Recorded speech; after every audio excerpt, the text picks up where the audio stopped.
선순환에 또는 스노우볼을 굴릴 수 있다는 점에서 나쁘지 않은 젊은 분들에게 추천할 만한.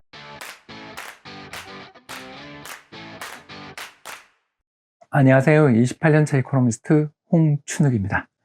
이번 시간에는 1억 미만의 돈을 가지고 재테크하는 방법에 대해서 살펴보도록 하겠습니다. 얼마 전 모 회사의 재테크 강좌에서 나온 질문 중에 하나가 종잣돈, 그러니까 시드머니죠, 그죠? 내년에 농사 지으려면 종자가 필요하듯 어떤 투자를 갖다가 대규모로 단행을 하고 싶다면 돈이 필요합니다. 근데 그 종잣돈을 1억도 아직 못 모았다라면 이거 가지고 자산 배분할 수 있느냐, 이런 질문을 주셨어요.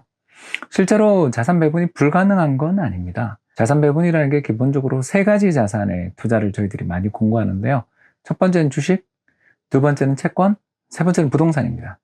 이 세 가지 자산의 투자를 골고루 할 수 있다면 참 좋은데, 문제는 이 부동산이 초기 투자 작업이 많이 들기 때문에 자산 배분을 함에 있어서 좀 어려움이 있다는 게 문제가 되고요. 또 리츠를 비롯해서 부동산 투자 신탁증권 같은 데 투자를 하는 것도 방법이지만, 한국에 있는 리츠 상품들이 상업용 부동산, 특히 그 중에서도 쇼핑몰 관련돼 있는 부동산 관련 상품이 많아서 이게 과연 부동산이라고 부를 수가 있는가, 이런 면에서 좀 아쉬움이 있습니다. 그러다 보니까 대안을 찾고 계시는 분들한테 추천드리는 상품이 코덱스 미국채 혼합형이라는 상품을 종종 추천하게 되는데요. 이 추천하는 상품은 기본적으로 미국 국채의 60% 그리고 우리나라 코스피 200 지수의 40% 정도 투자를 하는 혼합형 상품입니다. 흔히들 이야기하는 6대4 상품이라고 하는데, 이 상품도 근데 안타깝게도 2018년부터 시작해서 2019년 정도까지 상당히 오랜 기간 동안 마이너스 성과를 기록을 했어요. 결국 자산 배분의 대안이 될 만한 펀드들을 찾는다 하더라도 그렇게 만만치 않을 때가 종종 있는 거죠. 특히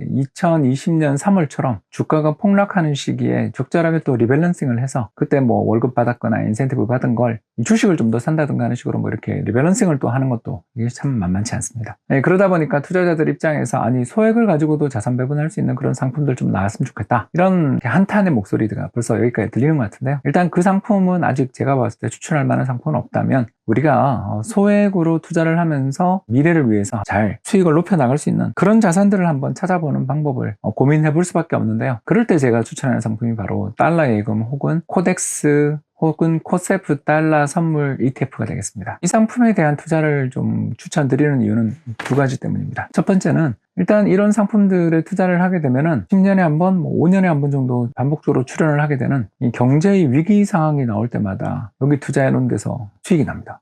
그래가지고 어떻게 되냐면 3년에서 5년 또는 10년 주기로 나타나는 금융시장의 대혼란에 역으로 투자를 해서 돈을 벌 수 있는 거죠. 대표적으로 달러에 대한 원화 환율이 1250원 이상 간다 그러면 환차익이 크게 발생하고요. 또 이렇게 환율이 급등할 때가 지난 거 보면 주식이나 부동산 가격이 폭락할 때에 해당됩니다. 그러다 보니 이런 상품에 투자를 하면 첫 번째 이게 좋고요. 두 번째가 달러라는 게 기본적으로 안티프레자일합니다. 그러니까 뭐냐면 위기에 강하고요. 보통 때는 수익이 별로 안 납니다만, 우리가 지금 시드머니, 종잣돈을 모아야 되는 입장이니까요. 가격의 변동이 크지 않고 해외 투자를 해놓으면 잊어버리고 그냥 놔둘 수가 있다는 점에서 매일매일 그 가격의 변동이 크지 않다는 게 또 투자의 장점이 됩니다. 물론 투자자들 입장에서 이런 질문을 합니다. 2020년이나 또는 2015년처럼 달러에 대한 원화 환율이 폭등할 때 그때 달러를 들고 있으면 수익이 크게 나니까 그걸 못 팔고 그냥 계속 달러를 들고 가다가 한국 주식이나 한국 부동산이 폭락했을 때 투자를 못 하게 되는 그런 리스크는 없나요? 라는 질문을 많이 주시는데요. 있습니다. 근데 여러분, 저라고 다 성공했겠어요? 마찬가지입니다. 5년에 기회가 한번 오는데 놓쳤으면 다음 5년을 기다리면 되고요. 요새는 또 점점 더 주기가 짧아져서 대략 2008년 이후에는 3년에 한 번씩 환율이 급등하는 충격이 오더라고요. 그렇다면 그런 시기에 적절하게 계속 달러 예금 또는 달러 선물 ETF로 돈을 모아가다가 경제적 충격들이 어느 정도 왔을 때 그때 위험 자산에 대한 투자를 시작하면서 본격적인 자산 배분의 길로 접어들거나 또는 수익을 크게 낸 것을 기반으로 해가지고 본격적인 투자의 길로 접어드는 것도 나쁘지 않는 종잣돈 확보 전략이 아니냐, 또는 종잣돈 굴리기 전략이 아닌가 생각됩니다. 결국 종잣돈을 굴리는 전략에서 달러 선물 ETF를 추천하는 또는 달러 예금을 추천하는 이유는 첫 번째는 바로 글로벌 위기 또는 경제 어려움이 왔을 때도 원금을 지킬 수 있고 이걸 기회로 해서 큰 성과를 낼 수 있다.